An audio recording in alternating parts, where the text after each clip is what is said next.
लड़की पे हाथ नहीं उठाना चाहिए था।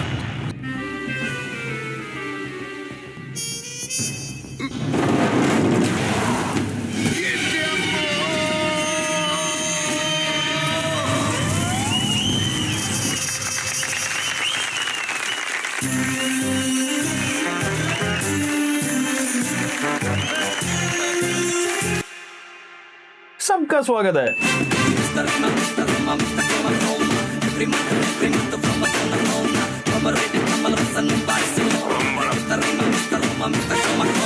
അമിട്ട് പൊട്ടുന്ന പണം പൊട്ടിക്കണമെന്ന് ഞാൻ തീരുമാനിച്ചിട്ടുണ്ടെങ്കിൽ അതിനെനിക്ക് വേറെ ഒരു തണ്ടിയുടെ കഥ ആവശ്യമില്ല എന്ന് പറഞ്ഞ് സ്വന്തമായിട്ട് കഥകൾ എഴുതി തള്ളുന്ന പ്രൊഡ്യൂസർ സാജിദ് നാദിയാദ് പോലെയും പൊട്ടിക്കാൻ തുടങ്ങി കഴിഞ്ഞ് കഴിഞ്ഞാൽ പിന്നെ പൊക്കിളിന് ചുറ്റും ഇഞ്ചക്ഷൻ എടുക്കുന്നവർ ആ പണി നിർത്താത്ത ടൈഗർ ഷോഫ് അണ്ണനും കൂടെ കണ്ടുപോയാൽ പിന്നെ കണ്ണടയ്ക്കുന്ന കാലം വരെ ട്രോമ തരുന്ന ഒരു പടം ചെയ്തിരുന്നു. ആ വിശ്വവിഖ്യാതമല്ലാത്ത പടമാണ് ഹീറോപന്തി 2. അപ്പോൾ പണം തുടങ്ങുമ്പോൾ നമ്മൾ കാണുന്നത് ഇന്റർപോൾ വലവീശി തേടുന്ന ക്രിമിനലായ ലൈല സ്വന്തം മോന്ത ഫ്ലെക്സ് അടിച്ച് വെച്ച് രാജവെമ്പാലയ്ക്ക് ഇറക്ടൈൽ ഡിസ്ഫങ്ഷൻ വരുന്നത് നാട്ടുകാരെ ലൈവായിട്ട് കാണിച്ചു കൊടുക്കുന്നതാണ്. ഈ മഹത്തായ ക്രിയക്ക് ഇങ്ങനെ ഇട്ടിരിക്കുന്ന പേര് മാജിക് എന്നാണ്. വലിയ മജീഷ്യൻ ആയതുകൊണ്ട് തന്നെ യവന്റെ പാമ്പാട്ടി വൈദ്യം കാണാനായിട്ട് ആരും കാശ് കൊടുത്ത് വരാറില്ല. പക്ഷേ ഇതൊന്നും നമ്മുടെ ലൈലയെ തളർത്താറില്ല. 10 ആൾ തികച്ചില്ലാത്ത ഷാപ്പിലാണ് പരിപാടിയെങ്കിൽ യൂട്യൂബിൽ ഇറക്കുമ്പോൾ അങ്ങനെ ഒപ്പേറ ഹൗസിൽ നാടോടി നൃത്തം കാണാമെന്നവരുടെ ഷോട്ടും കൂടെ കട്ട് ചെയ്ത് ചേർക്കും. ഒരു ഫിനിഷിങ്ങിന് വേണ്ടി. പാമ്പിനെ താത്തുന്നതാണെങ്കിൽ മനുഷ്യരെ ഉയർത്തുന്നതാണ് ലൈലയുടെ വിനോദം. ഇങ്ങനെ മാജിക് കാണിച്ചു തരാമെന്ന് വരുന്ന ഒരു പെണ്ണുമ്പിള്ളയെ വിളിച്ച് മിഡ് നിർത്തിയിട്ട് ഇങ്ങനെ പാതിയിൽ വെച്ച് കളഞ്ഞിട്ട് പോയി. ആ പെണ്ണുമ്പിള്ളക്ക് എന്താ സംഭവിച്ചതെന്ന് പടം തീരുന്നവരെ നമുക്കറിഞ്ഞൂടാ. പക്ഷെ ഇതൊക്കെ വെറും പാർട്ട് ടൈം ആണ്. അങ്ങനെ ഫുൾ ടൈം ആയിട്ട് വേറൊരു ജോലിയുണ്ട്, അന്യായം വെറുപ്പിക്കൽ. ഇനി വേടാപ്പ കൈ കൊണ്ട് ചെയ്യുന്ന കോപ്രായങ്ങൾ കണ്ടു കഴിഞ്ഞാൽ കണ്ണി കൂടെ ചോര വരുമെങ്കിൽ ഈ കണ്ണി ചോര ഇല്ലാത്തവൻ പറയുന്ന ഡയലോഗ് കേട്ട് കഴിഞ്ഞാൽ ചെവി കൂടെയും വരും, നല്ല പൈപ്പ് തുറന്നു വിട്ട പോലെ. ഉദാഹരണത്തിന് തെറ്റായ കാര്യം ചെയ്യുന്നത് തെറ്റല്ല, തെറ്റായ കാര്യം ചെയ്യുന്നതാണ് തെറ്റ്. വേറെയും ഉണ്ട്. ഞരമ്പിൽ കൂടെ പോകാൻ എനിക്ക് പ്രാന്തുമില്ല, കണ്ണി കൂടെ ഒഴുകിയില്ലെങ്കിൽ അത് ബ്ലഡും അല്ല. പെണ്ണിന്റെ ദേഹത്തിരിക്കുന്നു നാരങ്ങ, പിടിക്കുഷാണായി പിടിക്കുക, ഇല്ലെങ്കിൽ പിന്നെ പിടിക്കാൻ പറ്റില്ല. என்னடா டயலாக் இது? எவன் எழுதி கொடுத்தானே அது இப்படி பேசிட்டு போறான்? എന്തായാലും വില്ലനെ കണ്ട സ്ഥിതിക്ക് നായകനെയും കൂടെ ഒന്ന് കണ്ടേക്കാൻ വലിയ കാര്യമൊന്നുമില്ല. കാരണം വെറുപ്പിക്കലിന്റെ ലെവൽ വെച്ച് നോക്കിക്കഴിഞ്ഞാൽ ഇതിനകത്ത് നായകൻ വില്ലൻ അങ്ങനെ യാതൊരു വേർതിരിവുകളും ഇല്ല. ഒരൊറ്റ കാര്യത്തിൽ മാത്രമേ ഇവർ തമ്മിൽ എന്തെങ്കിലും ഒരു വ്യത്യാസമുള്ളൂ. അതായത് ലൈലയ്ക്ക് നാട്ടുകാരെ വിളിച്ചുകൂട്ടി അവരുടെ മുന്നിൽ ചെന്ന് നേരിട്ട് വെറുപ്പിക്കാനാണ് ഇഷ്ടമെങ്കിൽ ടൈഗർ അണ്ണൻ അങ്ങനെ ഇൻട്രോ ഷോട്ടിൽ പോലും നേരിട്ട് വന്ന് അഭിനയിക്കാൻ താല്പര്യമില്ല. പക്ഷേ ടൈഗർ അണ്ണനില്ലാതെ ഈ ആത്മാർത്ഥത അങ്ങനെ കഥാപാത്രത്തിനുണ്ട്. അങ്ങനെ ബബ്ലു എന്ന് പറഞ്ഞ കഥാപാത്രം രാത്രി 7 മണിക്ക് തുടങ്ങുന്ന നൈറ്റ് ക്ലബിലെ സെക്യൂരിറ്റി പണിക്ക് ലേറ്റ് ആവാതിരിക്കാൻ രാവിലെ 7 മണിക്ക് വീട്ടിൽ നിന്ന് സൈക്കിളും ചവിട്ടി ഇറങ്ങും. നിനക്കെന്താ തലയ്ക്ക് സുഖമില്ലേ? ആ ബ്രെയിൻ ഒന്ന് യൂസ് ചെയ്തൂടെ? സാറിന് ബ്രെയിൻ കുറവാണ്, രണ്ടാമത് അത് കറക്റ്റ് ആയിട്ടുള്ള സ്ഥലത്ത് ഉപയോഗിക്കാൻ അറിയാം. യവ ആൾ ഇത്ര മിടുക്കനായതുകൊണ്ട് തന്നെ യവൻ എവിടെ നടി കൊണ്ടാലും യവനെ പരിചയം പോലും ഇല്ലാത്ത ആളുകൾ ചുറ്റും നിന്ന് സ്റ്റാർ മാജിക്കിന്റെ സ്പാനിഷ് വേർഷൻ കണ്ട പോലെ കുടുകുടാ ചിരിക്കും.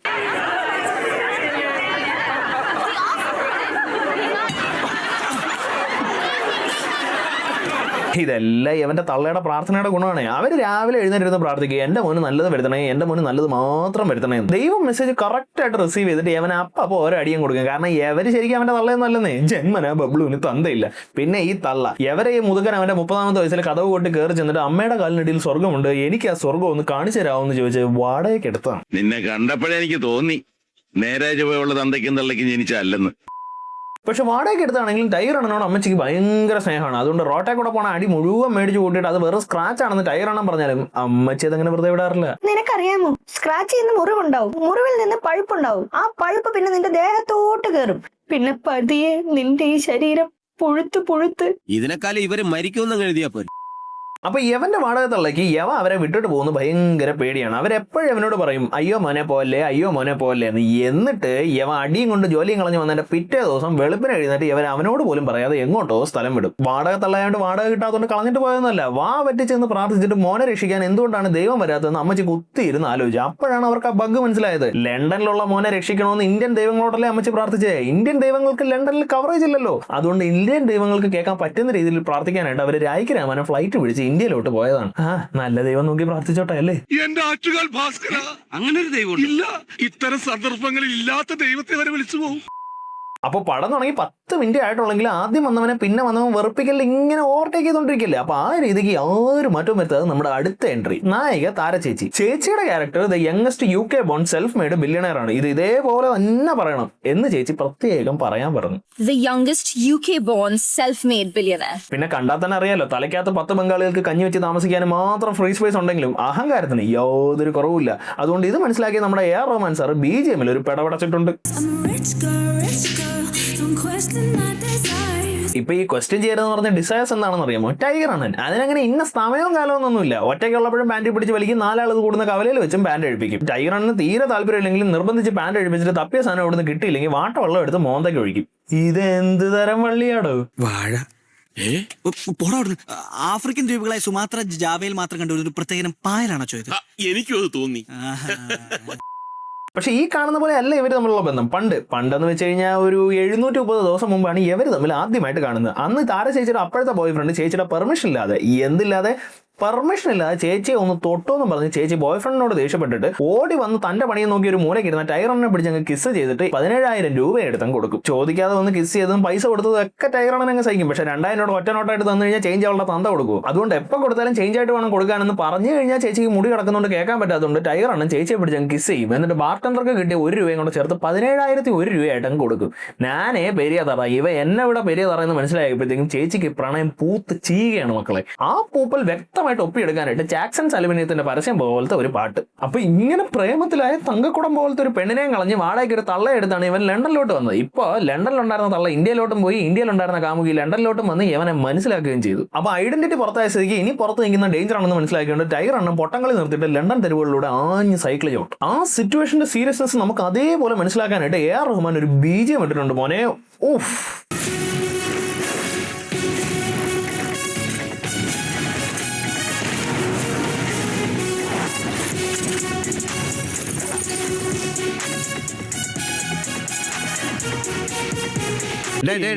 നിർത്ത് മോനെ മഹാരാജ. ഇത് നീ വല്ല സർക്കസ് കമ്പനിക്കാർക്ക് കൊടുക്കുക. ആന സൈക്കിള് വിട്ടുമ്പോ ബാക്ക്ഗ്രൗണ്ട് മ്യൂസിക് ആയിട്ട് ഉപയോഗിക്കാം. അപ്പൊ ഇങ്ങനെ സീരിയസ് ആയിട്ട് സൈക്കിളിലോട്ട് വീട്ടിൽ വന്ന ടൈഗർ അണ്ണൻ വീട്ടിൽ കയറി ചെന്ന് ഭിത്തി അടിച്ച് പൊളിച്ച് അതിലെ ചുവന്ന പെട്ടിയിൽ വെച്ചിരുന്ന ഫോൺ പുറത്തെടുക്കും. യവൻ ഇത് ഏത് മൂലമറ്റത്ത് നിന്നാ ഇതിലോട്ട് കറണ്ട് കൊടുക്കുന്നതെന്ന് എനിക്ക് അറിഞ്ഞൂടാ. പക്ഷെ 2 വർഷം മുമ്പേ ഭിത്തിയിൽ കയറ്റി വെച്ച് തേച്ച് വെച്ച ഫോണിനകത്ത് എടുത്തപ്പോഴത്തേക്കും ഫുൾ ചാർജ്. എന്ത് പറയണ, എല്ലാ അയ്യപ്പന്റെ അനുഗ്രഹം. അങ്ങനെ യവൻ ആ ഫോണിൽ നിന്ന് ആർക്കിടെക്ട് എന്ന് സേവ് ചെയ്ത് വെച്ചിരിക്കുന്ന നമ്പറിലോട്ട് വിളിച്ചിട്ട് എന്റെ കാമുകി എന്നെ മനസ്സിലാക്കി അവളുടെ കാമ വെറിയില്ലാത്ത ഏതെങ്കിലും സ്ഥലത്തോട്ട് എന്നെ തട്ടാൻ പറ്റുമെന്ന് ചോദിക്കും. We understand you bro, we understand. പക്ഷെ അപ്പുറത്തിരിക്കുന്നവൻ ചോദിക്കും, നീ ഏതാ നായ, ചുമ്മാ വിളിച്ച് ആളെ കളയാക്കുന്നു, മര്യാദയ്ക്ക് നിന്റെ കോഡ് നെയിം പറയണം. ടൈഗർ അണ്ണൻ അതങ്ങനെ വിശ്വസിച്ച് പറയാൻ ആദ്യം ഒരു ഇത്തിരി ബുദ്ധിമുട്ടുണ്ടായിരുന്നു. പക്ഷെ ഒടുവിൽ ടൈഗർ അണ്ണൻ അത് പറയേണ്ടി വന്നു.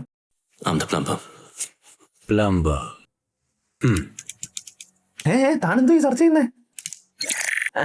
അതല്ല. പക്ഷെ പ്ലംബറെ കിട്ടിയ ഉടനെ മറ്റവൻ പോൾ ബാർബറിന്റെ പണി കാണിച്ചു. ടൈഗർ അണ്ണനെ കൊല്ലാനായിട്ട് കാത്തിരിക്കുന്ന ലോകത്തിന്റെ പല സ്ഥലത്തുള്ള എല്ലാ ആളുകളെയും യവൻ വിളിച്ച് കാര്യം അറിയിക്കും. അവരപ്പം തന്നെ ടൈഗർ അണ്ണനെ കൊല്ലാനായിട്ട് ആളെ വിടും. അവനാണെങ്കിൽ പോയിന്റ് ബ്ലാങ്ക് ഷൂട്ട് ചെയ്യാനായിട്ട് ലേസർ സൈറ്റ് ഉപയോഗിക്കുന്ന ഒരു ഷാർപ്പ് ഷൂട്ടർ, പ്രൊഫഷണലാ. പക്ഷെ അപ്പോഴേക്കും താരചേച്ചി വന്ന ആ ഷാർപ്പ് ഷൂട്ടറിനെ ഫ്രൈയിങ് പാൻ അടിച്ച് ബോധം കെടുത്തു. അവനെ മനസ്സമാധാനായിട്ട് ചാവാൻ പോലും സമ്മതിക്കില്ല അല്ലേ. എന്തായാലും എവളടിച്ച് അടിയുടെ കലിപ്പും കൂടെ ചേർത്ത് ബോധം വന്നപ്പോൾ ഷാർപ്പ് ഷൂട്ടർ 1 2 മെഷീൻ ഗണ്ണും ഷോട്ട് ഗണ്ണും ഒക്കെ എടുത്തങ്ങ് ഫയർ ചെയ്യും. ടൈഗർ അണ്ണൻ അതിനൊക്കെ നൈസായിട്ട് തലേണ വെച്ച് പ്രതിരോധിക്കും. എന്നാലും ഒരുത്തനെ കൊല്ലാനായിട്ട് സദ്യ ഉണ്ണാൻ വരുന്ന പോലെ 10 കൂട്ടം തോക്കും കൊണ്ട് വന്നിട്ട് തലയ്ക്ക് വെച്ച ഉന്ന അവസാനം ചന്തിക്ക് വിളിച്ച യവനെയൊക്കെ ഓൾ ഇന്ത്യ ഷാർപ്പ് ഷൂട്ടർ അസോസിയേഷനിൽ നിന്ന് പിരിച്ചു വിടണം. இவனா விளையாட்டு பிள்ளை 6 மாசத்துல இந்த ஃபிளைட் என்ன விலைன்னு கேட்பான் பாரு. അങ്ങനെ വേണ്ടാത്തടത്ത് വെടിയും കൊണ്ട് പുറത്തോട്ടിറങ്ങിയ ടൈഗർ അണ്ണനെ യവൻ ജനലിന്റെ പക്കത്ത് നിന്ന് വീണ്ടും വെടിവെക്കും. യവന്റെ കോണം അറിയാന്നുണ്ട് ടൈഗർ അണ്ണൻ ഓടാനും ഒളിയാനും നിന്നില്ല. അങ്ങേര് മഴയത്ത് റോട്ടിൽ കൂടെ പോണ വണ്ടി അടിക്കുന്ന ചെളി അടിക്കാതിരിക്കാനായിട്ട് പിടിക്കുന്നില്ല, കൈ ഒന്ന് പൊക്കി ഇങ്ങനെ പിടിച്ചു. എന്നിട്ട് ആ ബുള്ളറ്റ് എവിടെ കൊണ്ടേന്ന് നോക്ക്. ഇവിടെയും ടൈഗർ അണ്ണനെയും പണം കണ്ടുകൊണ്ടിരിക്കുന്നവരും വെള്ളം ഇറങ്ങി ചാവാൻ സമ്മതിക്കില്ലെന്ന് തീരുമാനിച്ച താര ചേച്ചി കാറുമായിട്ട് വരും. എന്നിട്ട് ഇക്കണ്ട വെടിയുടെയൊക്കെ ഇടയ്ക്ക് ആ കാറ് അങ്ങോട്ടും ഇങ്ങോട്ടും അങ്ങോട്ടും ഇങ്ങോട്ടും അങ്ങോട്ടും ഇങ്ങോട്ടും അങ്ങോട്ടും ഇങ്ങോട്ടും ഇട്ട് തേങ്ങ. അങ്ങനെ ഒടുവിൽ ടൈഗർ അണ്ണൻ ചേച്ചി പറയുന്ന വഴങ്ങി തരാന്ന് പറഞ്ഞപ്പോഴത്തേക്കും ചേച്ചി അണ്ണനെ കാറിൽ പിടിച്ച് കയറ്റും. എന്നിട്ട് കാറ് വിട്ടുപോയെന്ന് ഉറപ്പിച്ചതിന് ശേഷം മറ്റേ ഷാർപ്പ് ഷൂട്ടർ അത് കൊള്ളാതെ വെടിവെക്കാനായിട്ട് വീണ്ടും വരും. പക്ഷെ കൊല്ലാൻ ഇങ്ങനെ ആൾ പുറകെ നടക്കുന്നൊന്നും ടൈഗർ അണ്ണൻ ഒരു പ്രശ്നമേ അല്ല. അങ്ങനെ പിച്ചുവാടമേ വെടിയും കൊണ്ടിട്ട് ലക്ഷറി സോഫയിൽ റിലാക്സ്ഡ് ആയിട്ടിരുന്ന് റെസ്റ്റ് ചെയ്യാണ്. പക്ഷെ താര ചേച്ചി ഹാഡ് അതർ പ്ലാൻസ്. ചേച്ചി ഒരു ഷാമ്പയിൻ ബോട്ടിലും പൊട്ടിച്ച് നടന്നു വന്ന അണ്ണന്റെ കാലും കളത്തി ഷാമ്പയിൻ ഒരു ഗ്ലാസ്സിലോട്ട് ഒഴിച്ചിട്ട് അതോടെ എടുത്ത് അങ്ങനെ മോന്തയ്ക്ക് ഒഴിക്കും. ചേച്ചി എപ്പോഴും നമ്മൾ വിചാരിക്കുന്ന കാര്യങ്ങൾ നടന്നോളണമെന്നില്ല. എന്ന് കരുതി അതിനൊക്കെ ഇങ്ങനെ വെള്ളം അടിക്കാൻ നിന്ന് കഴിഞ്ഞാൽ ഇതിപ്പോ ടൈഗർ അണ്ണനായിട്ട് ക്ഷമിച്ചു. മനുഷ്യനായ കുറച്ച് നാണോമാനമൊക്കെ വേണ്ടേ? അതൊന്നും ഇല്ലെങ്കിലും ദാരിദ്ര്യത്തിന് കുറവൊന്നുമില്ല. പക്ഷെ ചേച്ചി ഓപ്പറേഷൻ തുടങ്ങുന്നതിന്റെ കറക്റ്റ് ടൈം ആയപ്പോഴത്തേക്കും മറ്റേ ഷാർപ്പ് ഷൂട്ടർ ഒറ്റയ്ക്ക് വെടിവെച്ചാലല്ലേ ഉള്ള പ്രശ്നം എന്ന് പറഞ്ഞ് വേറെ 2 ഷാർപ്പ് ഷൂട്ടേഴ്സിനെ കൊണ്ടുവരും. എന്നിട്ട് 4x4 സ്ക്വയർ മുറിക്കകത്ത് അണ്ണനെയും ചേച്ചി ഒഴിച്ച് ബാക്കി എല്ലാ അവന്മാർ വെടിവെച്ച് പൊട്ടിക്കും. ഈ ഷോട്ടിലേക്ക് ഇവ എങ്ങോട്ട് നോക്കിയാൽ വെടിവെക്കുന്നത്? അവർ താണ്ട് അതിന്റെ അടി കൂടെ കുനിഞ്ഞു പോകുന്നു. എടാ ഷാർപ്പ് ഷൂട്ടർ നിനക്ക് കഴിവില്ലെങ്കിൽ അതങ്ങ് സമ്മതിക്കണം, അല്ല വീണ്ടും വീണ്ടും വന്ന് ചുമ്മാ ഉമ്മാക്കി കാണിക്കരുത്. ഇവിടുന്ന് രക്ഷപ്പെട്ട ടൈഗർ അണ്ണനും താര ചേച്ചി കൊണ്ട് ഡിസ്കോ ലൈറ്റ് കത്തിച്ചിരിക്കുന്ന കാർ പാർക്കിങ്ങിൽ ചെല്ലും. ഇപ്പോഴും ആ ബുള്ളറ്റ് ടൈഗർ അണ്ണന്റെ ദേഹത്ത് തന്നെ ഇരിക്കുകയാണെന്ന് ആലോചിക്കണേ. പക്ഷെ ഡയറക്ടർ ആള് സെൻസ് ഉള്ള മനുഷ്യനാണ്. എവിടെയാണ് അടി നടക്കാൻ പോകുന്നത്? കാർ പാർക്കിങ്ങിൽ. അപ്പൊ ആര് തമ്മിലാണ് അടി അടി ഉണ്ടാക്കേണ്ടത്. കാറുകൾ തന്നെ പറക്കുന്നു, കാറുകൾ തന്നെ അടിക്കുന്നു, കാറുകൾ തന്നെ കൂട്ടിയിടിച്ച് പൊട്ടിത്തെറിക്കുന്നു. പക്ഷെ ഇതിന്റെ ഇടയ്ക്കും നമ്മുടെ ടൈറണിന്റെ സ്ഥിരം നമ്പറുകളൊക്കെ ഉണ്ട് കേട്ടോ. എന്തുവാടാ ഒരു സ്പ്രിങ് ആക്ഷൻ? ഞാൻ വെറുതെ. നീ വെറുതെയാണെന്ന് എനിക്കറിയാം. ഉള്ള ചോറൊക്കെ വാരിക്കയറ്റി ഉരുട്ടി മസിലാക്കി ദേഹത്ത് വെച്ച് ഇവിടെ കിടന്ന് ചാടാ, പോയി ഗ്രൗണ്ടിൽ പോയി ചാടാ. അങ്ങനെ പൊട്ടിത്തെറിയൊക്കെ കഴിഞ്ഞിട്ട് ഇതിന്റെ ഇടയ്ക്ക് പൊട്ടാതെ ഒരു വണ്ടിയായിട്ട് ടൈറാണ് സ്ഥലം വിടും. പക്ഷെ അപ്പോഴേക്കും നമ്മുടെ ഷാർപ്പ് ഷൂട്ടർ വരും. പക്ഷെ ഒരു 10 മിനിറ്റ് കൂടെ കിട്ടിയിരുന്നെങ്കിൽ ഒരു 100 വെടിയെങ്കിലും തെറ്റിച്ച് വെക്കായിരുന്നു ഇല്ലേ? നിനക്കൊക്കെ പോയി ചത്തൂറാ. ദാണ്ട കിടക്കും. അപ്പൊ പക്ഷെ 2 ദിവസം മുമ്പ് കയറിയ ബുള്ളറ്റ് ഇപ്പോഴും ടൈറണിന്റെ ദേഹത്ത് തന്നെ ഇരിക്കുകയാണ്. അപ്പൊ അത് പുറത്തെടുക്കാനായിട്ട് ഇവർ കുതിരത്തൈലം ഉത്പാദിപ്പിക്കുന്ന ഒരു സങ്കേതത്തിലോട്ട് ചെല്ലും. അവിടെ ഒരു കാര്യമില്ലാതെ പ്രോംക്യൂന്ന് സാഷ് ഇട്ടുകൊണ്ട് ഒരു അമ്മച്ചി ഓവർ എക്സ്പോസ് ചെയ്ത് വരും. ഇവരെ കണ്ടതും ടൈറാണ് അങ്ങ് പാന്റ് അടിക്കും. ഇത് കണ്ടതും താര ചേച്ചിക്ക് അങ്ങ് അസൂയാവും. പിന്നെ വരൂല്ല, അവർ എത്ര കാലമായിട്ട് ട്രൈ ചെയ്യുന്നതാ. പക്ഷെ ടൈറണ് പറയുന്നത് എന്താണെന്ന് വെച്ച് കഴിഞ്ഞാൽ, പെണ്ണുങ്ങൾ ഇങ്ങനെ ഇരുന്ന് കഴിഞ്ഞാൽ ബുള്ളറ്റ് എടുക്കുന്നതല്ല, വേണമെങ്കിൽ ബൈപ്പാസ് സർജറി വരെ ഞാൻ ഒരു കാര്യമില്ലാതെ ചെയ്യുമെന്നാണ്. അങ്ങനെ കുതിരയ്ക്ക് കുത്തുന്ന മരുന്നും കുത്തിവെച്ച് ടൈറണിന്റെ ബുള്ളറ്റ് എടുത്തപ്പോൾ താര ചേച്ചി തറ പറ്റി. ബോധം വന്നപ്പോൾ ചേച്ചി ഡോക്ടറിനോട് ചോദിച്ചു ടൈറണ് എവിടെയെന്ന്. അപ്പൊ ഡോക്ടർ പറയണേ, അപ്പുറത്തെ ജംഗ്ഷനിൽ ഒരു ചെറിയ സോംബി പാർട്ടി നടക്കുന്നുണ്ട്, അവിടെ ഡാൻസ് കളിക്കാൻ പോയതാണെന്ന്. വാട്ട് ദ ഫക്ക് എന്നല്ലേ നിങ്ങൾക്ക് തോന്നിയത്? ഇതേ കാര്യം AR റഹ്മാൻ സാറിനും തോന്നി. അതുകൊണ്ട് അങ്ങേരെ ആ പാട്ടിൽ പച്ചയ്ക്ക് അങ്ങ് പറഞ്ഞു. And the song is the ഫക്കർ.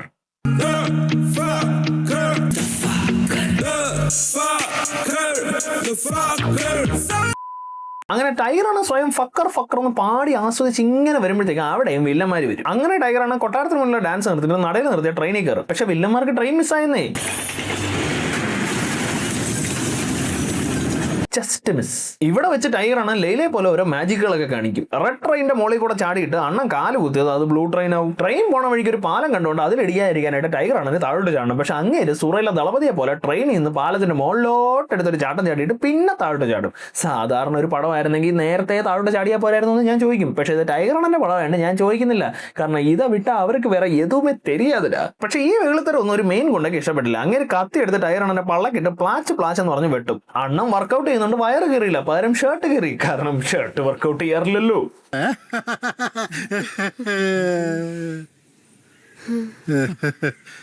ആരും ചിരിച്ചില്ല മാവാ, ചമ്മിപ്പോയി മോനെ. പിന്നെ ഞങ്ങളങ്ങോട്ട് എന്തായാലും ഈ ഉണ്ട ടൈറണിനെ കൊല്ലുന്നത് തീരെ ഇഷ്ടപ്പെടാതെ ലൈല അങ്ങനെ വെടിവെച്ച് കൊന്നിട്ട് ടൈറണിനെ പിടിച്ചുകൊണ്ടുപോയി ട്രെയിനിൽ കെട്ടിയിട്ട് കുറെ ഡയലോഗ് അടിച്ചിട്ട് കെട്ടഴിച്ച് വിട്ടിട്ട് ബോംബ് ഇട്ട് കൊല്ലും. ബോംബ് പൊട്ടി ട്രെയിൻ ഉൾപ്പെടെ എല്ലാം പണ്ടാരം അടങ്ങിയിട്ട് ടൈറണ് മരിച്ചു എന്ന് നമ്മൾ വിചാരിക്കും. പക്ഷെ ഇവിടെയാണ് ഇന്ത്യയിൽ പോയി പ്രാർത്ഥിച്ച് നമ്മുടെ വാടക തള്ളയുടെ ഗുണം നമുക്ക് മനസ്സിലാവുന്നത്. കാലിന്റെ അടിയിൽ 5 ഗ്രനേഡ് പൊട്ടി കോൺക്രീറ്റിനടിയിലായ ടൈറണിന്റെ ഷർട്ട് മാത്രം ചെറുതായിട്ടൊന്ന് കയറി. അല്ലാതെ ദേഹത്തൊന്നും ഒരു പോറൽ പോലും വീട്ടിട്ടില്ല. എന്താ വർക്കൗട്ടിന്റെ ഗുണം? ആ ഷർട്ട് വർക്ക് അല്ലേ വേണ്ട. ഇവിടുന്ന് പെങ്ങളെ വിളിച്ചോണ്ട് പോയ ലൈല തന്നെ ടൈറാണെന്റെ ശവമടക്കം നടത്തും. ടൈഗറെണ്ണം പൊടിയും തൂത്ത് എഴുന്നേറ്റ് പോയില്ല. അപ്പൊ യവൻ ഈ അരവട്ടൻ ഇപ്പൊ ആറ ബോഡിയായി കിടക്കുന്നത്. പോരാത്തന്നെ ടൈഗറെണ്ണം തന്നെ 5 ഇഞ്ച് ദൂരത്തിൽ കൊടയം പിടിച്ച് നിൽക്കുന്നുണ്ട്. അപ്പൊ അണ്ണൻ വിചാരിച്ച എന്താണെന്ന് വെച്ച് കഴിഞ്ഞാൽ, ഇങ്ങനെ പോസ് അടിച്ച് നിന്ന് കഴിഞ്ഞാൽ ചേച്ചി അണ്ണനെ കണ്ട് ഞെട്ടുമെന്നാണ്. പക്ഷെ അങ്ങനെ ഒരു 10 ദിവസം നിന്ന് നോക്കിയിട്ടും ചേച്ചി അണ്ണനെ മൈൻഡ് ചെയ്യുന്നേ ഇല്ല. അണ്ണന്റെ മൂട്ടയിൽ കൂടെ പോകുന്നുണ്ട്, എന്നിട്ടും അണ്ണനെ കാണുന്നില്ല. ഇനിയിപ്പൊ ചേച്ചിയെ കാണണം, ഫ്ലാഷ് ബാക്ക് പറയണം, അടി ഉണ്ടാക്കണം, വെറുപ്പിച്ച് ഭണ്ഡാരം അടക്കണം, അങ്ങനെ കുറെ പരിപാടികൾ ഉള്ളതുകൊണ്ട് ടൈം വേസ്റ്റ് ചെയ്ത അണ്ണൻ തന്നെ ചേച്ചിയുടെ മുന്നിലോട്ട് ചെല്ലും. ചേച്ചിക്ക് അപ്പൊ അണ്ണൻ പ്രേതമാണോ എന്നൊരു സംശയം. അണ്ണൻ ആ സംശയം തീർക്കാനായിട്ട് ചേച്ചിയെ പിടിച്ചങ്ങ് കിസ് ചെയ്യും. എന്നിട്ട് പറയും പ്രേതങ്ങൾ ഉമ്മ വയ്ക്കാറില്ല. മുതലെടുക്കണേണ സജി. അങ്ങനെ ഒടുവിൽ അണ്ണൻ ചേച്ചിയോട് ഫ്ലാഷ് ബാക്ക് പറഞ്ഞു. അതായത് പണ്ട് ടൈഗർ അണ്ണൻ കാശിന് വേണ്ടി എന്ത് നിറയേടും കാണിക്കുമായിരുന്നു. എന്തിനു വേണ്ടിന്നല്ലേ? ജിമ്മിലെ ഫീസ് അടയ്ക്കാൻ. ആ സമയത്താണ് ഇന്ത്യൻ ഇന്റലിജൻസ് ഓഫീസർ അണ്ണനെ തപ്പുന്നത്. അണ്ണനെ തപ്പുന്നുണ്ടെന്ന് അറിഞ്ഞപ്പോഴേ അണ്ണൻ ഓഫീസറെ വീട്ടിൽ കയറി ചെന്ന് ലൈറ്റ് ഒക്കെ ഓഫ് ചെയ്ത് ഒരു സ്റ്റീഫൻ നെടുമ്പള്ളി കളിക്കും. അപ്പൊ നമ്മുടെ ഓഫീസർ ടൈറണിനോട് പറയും, ഈ വരുന്ന മാർച്ച് 31 ലൈല എല്ലാ ഇന്ത്യക്കാരുടെയും പൈസ അടിച്ചു മാറ്റാൻ പോവാന്ന്. അത് അങ്ങനെ ഒരു പട്ടണം. എന്തിനാ മാർച്ച് 31 അടിച്ചു മാറ്റുന്നതെന്ന് ചോദിച്ചപ്പോ യവൻ പറയാ, അടുത്ത ദിവസം ഏപ്രിൽ 1 എല്ലാരും ഏപ്രിൽസ് ഫുൾ ആകുമല്ലോ എന്ന്. അപ്പൊ ലൈല ഇന്ത്യക്കാരുടെ അക്കൗണ്ട് ഹാക്ക് ചെയ്യുന്നതിന് മുന്നേ ലൈലയെ തിരിച്ച് ഹാക്ക് ചെയ്യാനാണ് ടൈഗറണ്ണനെ വിളിച്ചത്. പക്ഷെ ടൈഗറണ്ണൻ ഇതിലൊന്നും താല്പര്യമില്ലെന്നേ. അവർ എത്ര പൈസ ഓഫർ ചെയ്തിട്ടും ടൈഗറണ്ണൻ അടുക്കുന്നില്ല. അവസാനം 2 മാസം ജിം മെമ്പർഷിപ്പ് കൊടുക്കാന്ന് പറഞ്ഞപ്പോഴത്തേക്കും ടൈഗറണ്ണൻ സമ്മതിക്കും. എനിക്ക് വിശ്വാസമില്ല. 1000 രൂപ കൊടുത്തവനത് മാറ്റി പറയും. ഒരിക്കലും 1000 രൂപയ്ക്ക് വേണ്ടി മാറ്റി പറയില്ല മുതലാളി ഞാൻ. പക്ഷെ 2 മാസത്തിന് വരെ 3 മാസത്തെ മെമ്പർഷിപ്പ് ഫ്രീ ആയിട്ട് കൊടുക്കാന്ന് ലൈല ഓഫർ ചെയ്തപ്പോഴത്തേക്ക് അണ്ണ ഒരു നാണോ ഇല്ലാതെ ചേരി ചാടി. 1500 കിട്ടണം. പക്ഷെ പെട്ടെന്ന് ഒരു ദിവസം യവൻ കാശടിച്ച് മാറ്റിയത് കാരണം ആത്മഹത്യ ചെയ്ത ഒരാളുടെ ഭാര്യ, അതായത് യവന്റെ വാടകത്തുള്ള നേരിട്ട് കണ്ടപ്പോഴാണ് യവൻ ചെയ്യുന്നത് ശുദ്ധ പോക്കൃത്തരമാണെന്ന് യവൻ തന്നെ മനസ്സിലായത്. അങ്ങനെ യവൻ ദൈവാലയങ്ങളിലൊക്കെ പോയി കരഞ്ഞു മെഴുകി നന്നായി വന്ന് കാശ് എന്ന ലൈലയ്ക്കും പണി കൊടുത്ത് തള്ളയും ദത്തെടുത്ത് ലണ്ടനിലോട്ട് പോകാൻ പ്ലാൻ ഇടും. പക്ഷെ നമ്മുടെ വാടകത്തുള്ള ദത്തെടുത്ത് അടുത്ത മൊമെന്റ് തൊട്ട് ക്യാരക്ടർ പിടിച്ചുകൊണ്ട് അവർ നേരെ ലൈലയുടെ അടുത്തോട്ട് ചെന്നിട്ട് നിങ്ങളുടെ പെങ്ങളെ എന്റെ മോനൊരു കെട്ടിച്ചു കൊടുക്കാമെന്ന് ചോദിക്കും. ഇത് തന്നെ അവസരം എന്ന് പറഞ്ഞ് ലൈല അവരെ പിടിച്ചു വെച്ചിട്ട് ടൈഗർ അണ്ണനെ വിളിച്ചു വരുത്തും. ഇതിപ്പോ ഈ പടത്തിന്റെ റോസ്റ്റ് വേറെ ഏതെങ്കിലും ചാനൽ കണ്ടിട്ടുള്ളവർക്ക് അറിയാം, ഈ സീനിൽ അവർ വേതാളത്തിലെ തലയുടെ സീൻ കോപ്പി അടിച്ചിട്ടുണ്ടെന്ന്. പക്ഷെ അതല്ല പോയിന്റ്. തല ആ സീനിൽ അങ്ങേരെ നോക്കി ഒരു ലുക്ക് കൊടുക്കും, സെമ്മ മാസാ ഇറക്കും. ഇനി ടൈഗർ അണ്ണൻ കൊടുത്ത ലുക്ക് ഒന്ന് നോക്കിക്കേ. ഇത് എന്ത് എക്സ്പ്രഷനാടാ. എന്നിട്ട് ലൈലയെ പട്ടിയാക്കി ടൈഗർ അണ്ണൻ വീണ്ടും അവിടുന്ന് പോകുമ്പോഴത്തേക്ക് ലൈല അവനൊരു ഉമ്മ കൊടുക്കും, തിരിച്ച് ടൈഗർ അണ്ണന് ഒരു ഉമ്മയും കൊടുക്കും. യവന്മാരൊക്കെ എന്ത് ഉദ്ദേശിക്കുന്നത്? എന്തുവാടാ നിന്റെയൊക്കെ പ്രശ്നം? ഒരു കുത്തിക്കഴപ്പ് അത് തന്നെ. അപ്പൊ ടൈഗർ അണ്ണന്റെ കയ്യിൽ ഇനി ഒരു 10 ദിവസമുണ്ട്. 4-5 വില്ലന്മാരെ കൊല്ലാനും ഉണ്ട്. അതിനകത്ത് ഒരാൾ റഷ്യയിലാണെങ്കിൽ മറ്റേ ആൾ ചൈനയിലാണ്, വേറൊരാൾ ഈജിപ്തിലാണ്. അതിനകത്ത് ഒരുത്തനെ കൊല്ലുന്ന അയാളുടെ മോള് കളിക്കുന്ന വീഡിയോ ഗെയിമായിട്ട് അയാളുടെ പേസ് മേക്കർ സെങ്ക് ചെയ്തിട്ടാണ്. അതായത് അവിടെ മോൾ എത്ര പഞ്ച് ചെയ്യുന്നു അത്രയും പഞ്ച് വില്ലന്റെ ചങ്കിനിട്ട് കിട്ടും. അങ്ങനെ മോൾ അവസാനം തലയോട്ട് അടിച്ച് പൊട്ടിച്ചപ്പോൾ തന്ത ഹാർട്ട് അടിച്ച് ചാവും. മതലബ് കുച്ച് ബി. ഇനി ചൈനയിലോട്ട് പോയി കഴിഞ്ഞാൽ അവിടെ കുംഫു പഠിക്കുന്ന എക്സ്പേർട്സ് കുന്തം കൊണ്ട് കുത്താൻ വന്നപ്പോൾ ടൈഗർ അണ്ണൻ കവ കയറി ഒന്ന് ചാടി അവന്മാർ ആശാന്റെ നെഞ്ചത്ത് തന്നെ കുത്തി കയറ്റി. എനിക്കറിയാം അവന്മാരുടെ കുത്ത് ഭയങ്കര സ്ട്രോങ് ആണെന്ന്. നേരത്തെ തന്നെ ടൈഗർ അണ്ണൻ ജസ്റ്റ് മിസ്സിനെ രക്ഷപ്പെട്ടെ. നോക്കാമോ തൊട്ടാവാടി നിന്നെ. അങ്ങനെ ഇവരെയൊക്കെ കൊന്നു കഴിഞ്ഞപ്പോഴത്തേക്ക് ലൈലയ്ക്കാകെ പേടിയായി. അതുകൊണ്ട് ടൈഗർ അണ്ണൻ വന്ന് ഇങ്ങനെ കൊല്ലുന്നതിന് മുന്നേ ടൈഗർ അണ്ണനെ കൊല്ലാനായിട്ട് വാടകത്തുള്ള തട്ടിക്കൊണ്ട് വന്നിട്ട് ലൈല അവരുടെ കൂടെ ഇരുന്ന ഒരു ഭജന പാടും. വീണ്ടും ദൈവം വിളി കേട്ടു. ടൈഗർ ഓൺ ദ സ്പോട്ട് അവിടെ വന്നു. പക്ഷെ കയറി വന്ന ടൈഗർ അണ്ണൻ പറയും പാമ്പാട്ടികൾ റോട്ടി ചെയ്യുന്ന കാര്യം സ്റ്റേജിൽ കയറിയിട്ട് അതിനെ മാജിക് എന്ന് വിളിക്കുന്ന നീയൊക്കെ ഫ്രോഡ് ആണെന്ന്. ഇത് കേട്ടപ്പോൾ ലൈലയ്ക്ക് ആകെ ദേഷ്യം വന്നു. അയാൾ ഉടനെ തന്നെ വാടകത്തുള്ള ഉറക്കി കളയുമെന്ന് ഭീഷണിപ്പെടുത്തും. ടൈഗർ അണ്ണൻ കാല് പിടിച്ച് പറഞ്ഞു നോക്കി, പക്ഷെ ലൈല അങ്ങനെ മാജിക് ഇറക്കി. അമ്മച്ചി ബോധം കെട്ട് വീണു. ഇനിയാണ് മോനെ ട്വിസ്റ്റ്. അമ്മച്ചിയുടെ മുന്നിൽ വെച്ച് ഇവനെ തല്ലാൻ പറ്റാത്തതുകൊണ്ട് ടൈഗർ അണ്ണൻ ലൈലയെ കൊണ്ട് അമ്മച്ചിയെ മനഃപൂർവ്വം ഉറക്കിച്ചതാണ്. പക്ഷെ ടൈഗർ അണ്ണന്റെ ഈ ഡയലോഗ് കേട്ടത് ലൈല പേടിച്ചോടും. എടാ മണ്ട എവിടെ പോവാ? അവരെ ഉറക്കിയ പോലെ തന്നെ ഇവനെ അങ്ങ് ഉറക്കിയ പോരെ? അതൊന്നും ചെയ്യാതെ വീണ്ടും പടം ഒരു അരമണിക്കൂർ കൂടെ വലിച്ചു കെട്ടി ടൈഗർ അണ്ണനെ കൊണ്ട് ഓരോ കോമാളി കളിപ്പിച്ച് ഇങ്ങനെ കൊണ്ട് ഓരോ കുരങ്ങ് കളിപ്പിച്ച് ഇങ്ങനെ പോകും. അവസാനം ഇതിന്റെ ദേഷ്യത്തിൽ ടൈഗർ അണ്ണൻ വില്ലന്റെ പോന്ന അടിച്ച് പൊളിഞ്ഞ പോന്നതിന്റെ ദേഷ്യം വന്ന വില്ലൻ സ്വയം എല്ലാം തല്ലി പൊളിച്ച് ബോംബ് ഇട്ട് ചാവും. അതിന്റെ സന്തോഷത്തിൽ ടൈഗർ അണ്ണൻ കൃതി ചേച്ചിയെ വിളിച്ചോണ്ട് ഡാൻസ് കളിക്കാം. അതിന്റെ കൊടുക്കുക അങ്ങനെ കാലും കവിച്ച് വെച്ച് വായുവിൽ വിരലും ചൂണ്ടി ഒരു നിപ്പുണ്ട്. എന്തുവാണ് ഇതിന്റെയൊക്കെ അർത്ഥം? ഇങ്ങനെയുള്ള സംശയങ്ങൾക്കുള്ള എല്ലാ ഉത്തരങ്ങളും നിങ്ങൾക്ക് ഈ ഒരു ആസ്ട്രോടോക്ക് എന്ന് പറഞ്ഞ ആപ്പിൽ നിന്ന് കിട്ടും. അത് മാത്രമല്ല ഇതിന്റെ ഫസ്റ്റ് ചാറ്റ് ഫ്രീയുമാണ്. ഇതിലും നല്ലത് കമ്പിപ്പാര എടുത്ത് കക്കാൻ പോകുന്നതാണെന്ന് അച്ഛൻ പറയാൻ പറഞ്ഞു. എന്തായാലും ടൈഗർ അണ്ണൻ എടുത്ത ഈ കണ്ട എഫേർട്ടുകളെല്ലാം തിയേറ്ററിൽ എത്തേണ്ട താമസം ആളുകൾ പൊട്ടിച്ച് കൈ കൊടുത്തു. അല്ല അതാണല്ലോ ശീലം. പക്ഷെ എന്റെ കാര്യത്തിൽ നിങ്ങൾ അങ്ങനെ ഒന്നും അല്ലെന്ന് എനിക്കറിയാം. ഇനി അറിയാത്തവരുണ്ടെങ്കിൽ മമ്മൂക്ക പറയുന്ന പോലെ ഒന്ന് സബ്സ്ക്രൈബ് ചെയ്ത് നോക്ക്. എന്നിട്ട് അടുത്ത ഫ്രൈഡേ കൃത്യം 8 മണിക്ക് ഒന്ന് വന്ന് നോക്ക്. സംഭവം ഇറുക്ക്.